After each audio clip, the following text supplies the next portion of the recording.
Graça e paz, abençoados. Sejam todos bem-vindos a mais este quadro aqui, Examinando as Escrituras. Você que ainda não se inscreveu, não perca tempo, se inscreva aí, marque o sininho nas opções todas para vocês estarem recebendo as nossas notificações, tá bom? Vamos examinar as Escrituras? Este é o tema deste quadro, né? Irmão, recebi a graça, e agora o que fazer?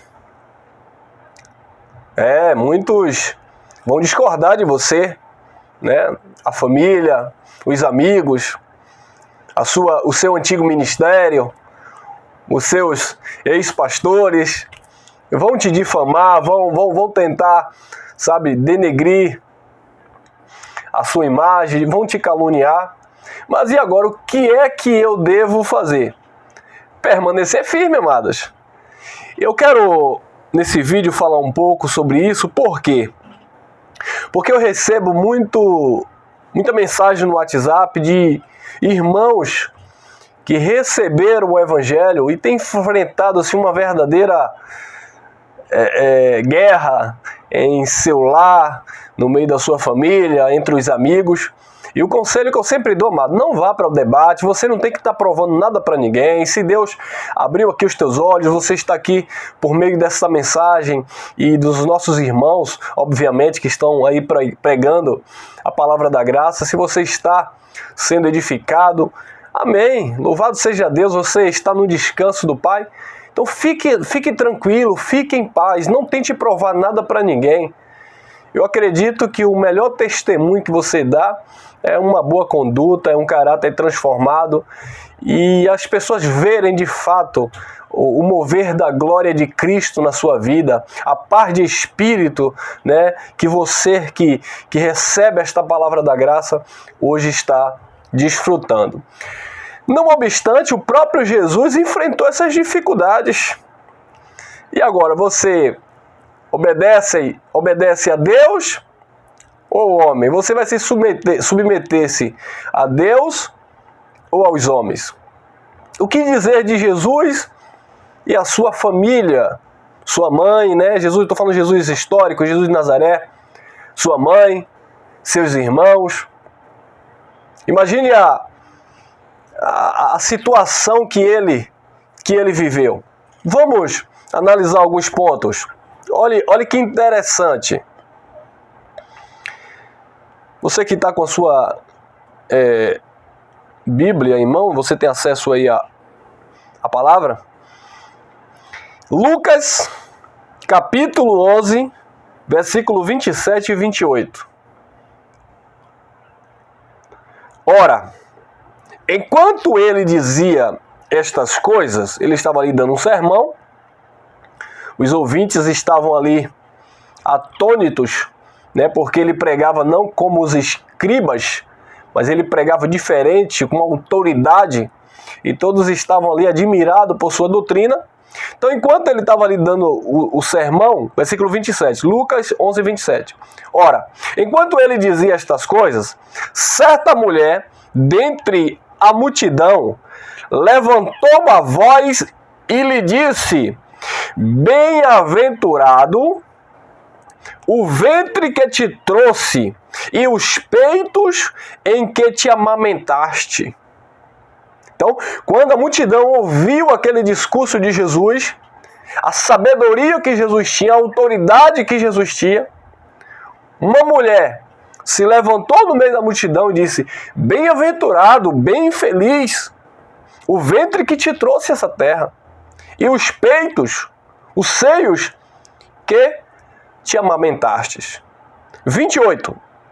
Mas ele respondeu, Jesus respondeu: antes, bem-aventurados os que ouvem a palavra de Deus e as observa. Olha a resposta de Jesus para aquela mulher. Então, amados, existe um segmento aí, né, que os nossos irmãos, eles meio que enaltecem Maria, a mãe de Jesus, como se Maria tivesse uma autoridade espiritual sobre Jesus. mas ela não tinha. Diga-se de passagem, ela, Maria, sabia, sempre soube do seu posicionamento, do seu papel dentro da história, né? O anjo, quando chega para ela, escolhe ela ali e diz, é de você que vai nascer o Salvador, agraciada Maria, né? É claro que ela recebeu aquela mensagem com muita graça de Deus, mas ela nunca tentou se exaltar, se colocar acima de Jesus, porque ela sabia de fato de quem era, né, aquela obra. Mas as pessoas naturalmente querem de alguma forma engrandecer, né, enaltecer alguém por aquilo que ele faz em nome de Deus. O que é que nós vemos hoje? Hoje alguém fez uma oração, consequentemente a pessoa recebeu uma conquista, por assim dizer, uma casa própria, um emprego, foi promovido, aí eles correm e dizem, pastor, o senhor fez aquela oração, as portas se abriu, quer dizer, começa a enaltecer, engrandecer o homem. Esse sentimento não deve estar no coração dos filhos de Deus. Ele não divide a sua glória com ninguém. Quando chegaram para João Batista, disseram para João Batista assim, olha, o Jesus, ele está atraindo as multidões. As multidões estão indo atrás dele. O que João disse foi o seguinte, nada o homem tem se do céu não fora dado. É necessário que eu diminua para que ele cresça. Olha o sentimento que havia em João Batista. Então, em momento algum, João Batista tentou ser superior a Jesus. Mas o que nós vemos hoje são esses pseudos profetas dando ordem para Deus, querendo manipular Deus, dizendo que vai pedir e Deus é obrigado a fazer. Por quê? Porque eles, né, dizem que tem vida no altar.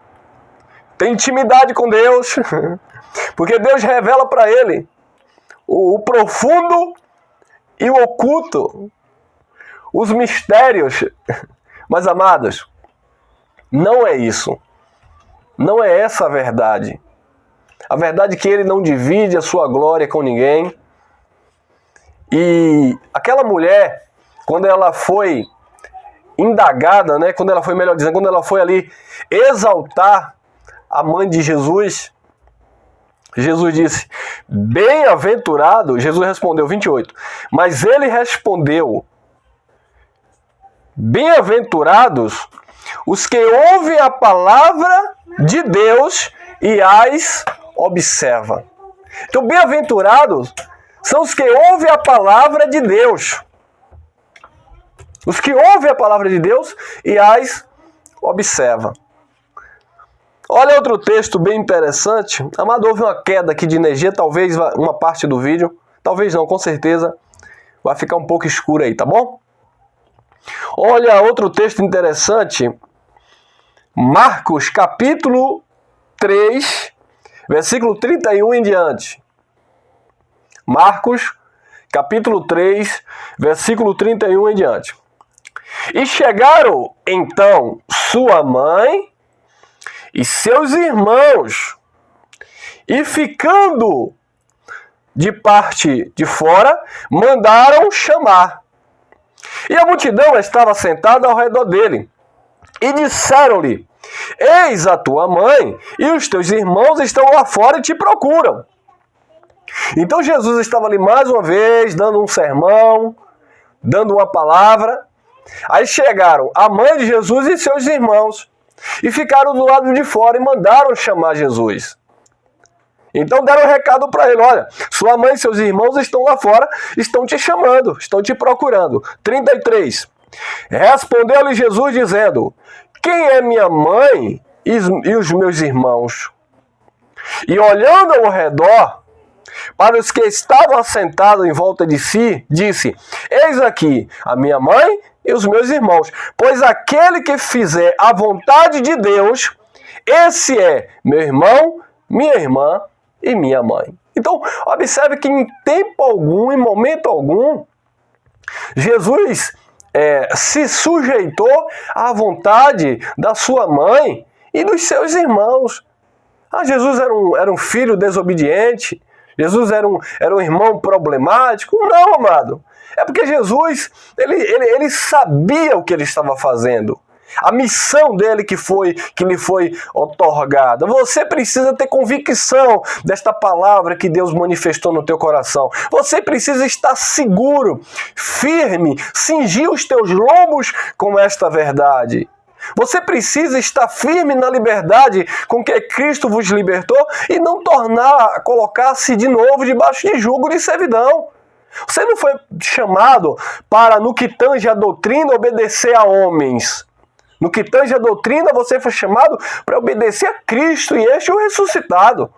Então o próprio Jesus de Nazaré, ele deu exemplo que ele não se sujeitou à sua mãe, os seus irmãos, sabe, aos líderes religiosos da sua época. Jesus não foi pedir carta a sacerdote, aprovação de anciãos. Não, amado. Jesus, ele teve aquela missão que ele recebeu de Deus e ele veio cumprir. Nós recebemos esta palavra, estamos no ministério do Espírito, precisamos entender que nós fomos chamados para agradar a Deus e não aos homens, nos sujeitar à palavra da graça que está, embutida no nosso espírito, que foi revelada no nosso espírito, e não ficar aí preocupado, tentando provar para A mais B que você está certo, que ele está errado. Não! Prega esta palavra, vive esta palavra, e aqueles que Deus abrir a mente, o entendimento para viver, amém. Se não, siga em paz com todos. Você não está aqui para disputar. Você não está aqui para entrar em contendas, em debates. Não. Prega esta palavra. E aqueles que Deus, assim, quiser manifestar esse conhecimento, sigamos em paz, tá bom? Então o próprio Jesus, amado, ele não se sujeitou à sua família, à sua mãe. Pelo contrário, ele disse: profeta de casa não tem honra. Olha o que ele continuou falando também em João capítulo 7, versículo 13 em diante. Olha lá. Disseram-lhe então seus irmãos: retira-te daqui e vai para a Judéia, para que também os teus discípulos vejam a obra que fazes. Porque ninguém faz coisa alguma em oculto, que não seja procurado a ser conhecido.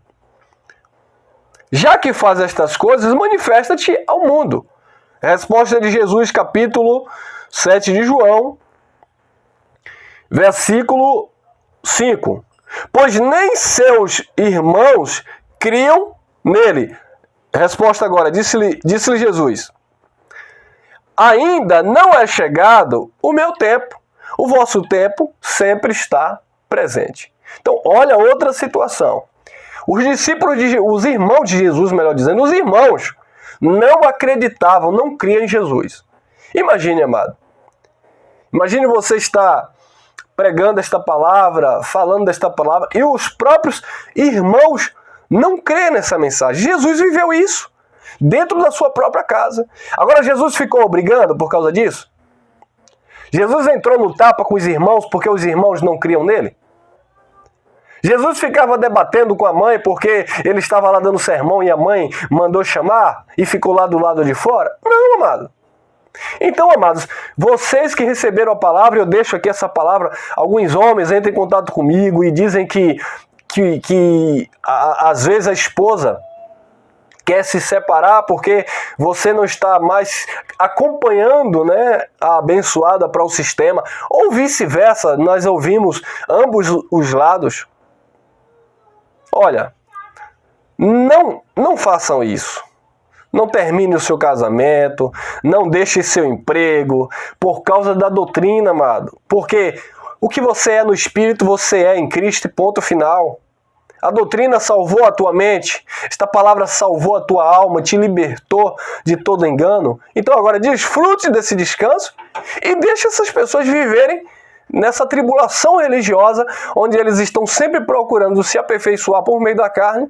Infelizmente eles não vão conseguir. Mas você precisa transmitir essa paz que está no teu espírito. Então, fique em paz consigo mesmo e com Deus, tá bom? Viva você essa liberdade maravilhosa de espírito. Porque os próprios irmãos de Jesus, eles não criam em Jesus. Eles disseram, vai daqui. Vai se manifestar lá, vai apresentar os teus milagres, vai se apresentar para os teus seguidores. Era isso que os irmãos de Jesus estavam dizendo. Resposta de Jesus: o tempo de vocês sempre está pronto. O meu tempo ainda não é chegado. Então, tudo tem um tempo, tudo tem um modo. Não adianta você se desesperar, querer pregar graça para o seu irmão que é do sistema religioso que não aceita essa palavra. Querer convencer ali sua esposa, o seu esposo, os seus filhos. Não, fique em paz. Ah, irmão, mas eu queria que eles entendessem. Não é assim. A graça é o ministério do Espírito.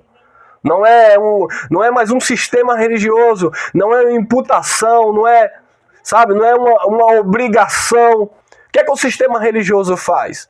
Força os seus filhos, os líderes religiosos, força os seus filhos a estarem dentro de uma congregação, de um espaço físico, e ali manipula, e aquelas pessoas vão crescendo ali, com aquela mente cauterizada, e depois ganha, como ele diz, o mundo, não querem saber. Por quê? Porque foram obrigadas, não tiveram prazer naquilo, não foram voluntariamente. A graça de Deus, amado, você tem que receber por amor, voluntariamente, descansar e não ficar aí afadigado, oprimido, perturbado, como a religião vem fazendo, e, por certo, você já enfrentou isso lá na religião. Tá bom, meus amados? Então, o que importa é obedecer a Deus e não aos homens, mas também não procure briga no seu lar, na sua casa, porque o próprio Jesus, em família, ele teve essas divergências. Vamos ler outro texto que está em Atos dos Apóstolos, capítulo 5, versículo 28 e 29. Então os sacerdotes ali estavam impedindo ali os apóstolos de anunciarem a Cristo. E olha lá, 28. Não vos admoestamos expressadamente de que não ensinassem em nome deste homem? E eis que encheste Jerusalém dessa vossa doutrina, e quereis lançar sobre nós o sangue desse homem. Então, os sacerdotes tinham dado uma ordem, não é para ensinar em nome deste homem aí, não é para pregar esta palavra, vocês estão proibidos. Versículo 29, respondendo Pedro e os apóstolos disseram, importa antes obedecer a Deus do que aos homens. Então, observe que com toda a proibição humana, com toda a perseguição ali que os apóstolos viveram, naquele contexto, Pedro e os demais apóstolos, eles tinham uma firmeza, eles tinham ali o seu propósito, eles não desviavam nem para a direita nem para a esquerda, eles seguiam em frente. Assim somos nós, vocês que receberam, nós que temos esta palavra da graça. Não importa se o legalista não vai corresponder, não importa se a sua mãe, seu pai, seu irmão não vai aceitar esta palavra. Continue olhando firmemente para Jesus, desfrutando desta palavra, não vá brigar, mas siga em frente, você tem um alvo. Paulo disse, deixando as coisas que para trás ficaram, e ele está falando lá da doutrina, do legalismo judaico, prossigo para o alvo pelo prêmio da soberana vocação em Cristo Jesus. Tá bom, amados? Então fique firme nesta palavra, o que importa é agradar a Deus e não aos homens. O interessante é que o próprio Pedro, ele chega a dizer em uma das suas cartas, ele diz assim, olha, o diabo anda em nosso derredor, bramando como leão, buscando a quem possa tragar. E o religioso, mais uma vez, a religião de um modo geral, eles aplicam ali aquela palavra diabo como uma criatura, não entendendo que Pedro está falando de todo um contexto de perseguição que eles viviam naquela época. A igreja do primeiro século ali, perseguida, e Pedro usa esse adjetivo, o diabo anda ao nosso derredor, buscando a quem possa tragar. E quem era um dos desse diabo que Pedro menciona? Aqui, os sacerdotes, que estava dando ordem para que eles não pregassem a palavra. Essa é a tipologia de diabo, opositor, sabe, de Satanás, de adversário, que estava ali se opondo à palavra e à propagação do Evangelho de Cristo Jesus. Então esse era o tipo de diabo que Pedro estava dizendo, que andava ao derredor, bramando como leão, buscando a quem pudesse tragar. E aí vocês sabem muito bem de quantos sofreram, né, dentro daquele contexto, quantos cristãos foram mortos, o próprio Pedro crucificado de cabeça para baixo, por esses diabos, né, que estavam ali andando ao seu redor, buscando a quem pudesse tragar, tá bom, amado? Mais uma vez aí o mito do diabo ser espiritual sendo quebrado. Gálatas capítulo 1, versículo 10, eu encerro. Paulo disse assim: pois busco agora o favor dos homens ou o favor de Deus? Ou procuro agradar os homens? Se eu ainda estivesse tentando agradar os homens, não seria servo de Cristo. Olha que interessante o que Paulo disse. Se eu estivesse tentando agradar os homens, eu não seria servo de Cristo. Então, assim como os apóstolos, né, Pedro, Tiago e os demais, eles resistiam ali, sabe, permaneciam firmes naquilo que eles tinham como propósito, da mesma forma foi Paulo. O Paulo chega a dizer, olha, quando eu recebi a graça de Deus, eu não consultei carne e nem sangue. Ou será que a família de Paulo também? É claro que dentro daquele contexto, consultar carne e sangue ali, nós já temos uma mensagem, está se referindo a consultar o Jesus segundo a carne, ou seja, praticar as obras do Nazareno ou praticar as obras da lei. Mas também a gente pode usar nesse sentido, Paulo não consultou carne e sangue. Porque o mesmo Paulo disse que ele não subiu a Jerusalém para ir ter com os demais apóstolos para saber se eles iriam ou não iriam aprovar a mensagem que Paulo estava pregando. Porque Paulo não recebeu aquela mensagem de homem algum. Paulo não aprendeu de homem algum, mas do próprio Cristo ressuscitado. Paulo não foi procurar o seu ex-pastor Gamaliel para ver se Gamaliel agora iria colocar a mão e consagrar Paulo como apóstolo, né? Ou como profeta ou como pastor. Não! Paulo seguiu em frente com seu propósito. E o interessante é que Paulo se esforçava para pregar esta palavra e confundia a mente daquelas pessoas que outrora via Paulo perseguindo a igreja. Agora ele era perseguido por causa do nome de Cristo. Então, que venham as perseguições, que venham as calúnias, que venham as difamações, né? Nossos irmãos, coitados, nós estamos aqui agora começando há pouco tempo, nossos irmãos aí, principalmente o nosso irmão Geraldo aí, quanto tem sofrido aí desses homens aí, enfim. Mas, amados, nós não estamos aqui para agradar os homens, nós estamos aqui para servir a Deus em espírito e em verdade, com o nosso espírito alegre, com a nossa alma, né, em paz. E aqueles que Deus agregar para que possamos juntos estar somando, amém, louvado seja Deus. Mas aqueles que vierem para denegrir, sabe, para te caluniar, te chamar disso, te chamar daquilo, meus amados, perdoe, continue amando em Cristo, porque você tem que manifestar de fato quem você é. As pessoas dão o que elas têm, tá bom? Então, o que você tem, você pode retribuir. Eu falo isso porque no início, quando comecei a pregar graça, eu debatia, eu confrontava. Hoje não. Prega esta palavra, você concordou? Recebeu no teu espírito? Entrou no descanso? Então nos ajude aí, divulgue, deixe seu like, seu comentário. Não recebeu? Alguns entram aí para tentar, sabe, de alguma forma nos afrontar. Deixe para lá, sigamos em paz, tá bom? Graça e paz, meus amados, e até o nosso próximo encontro.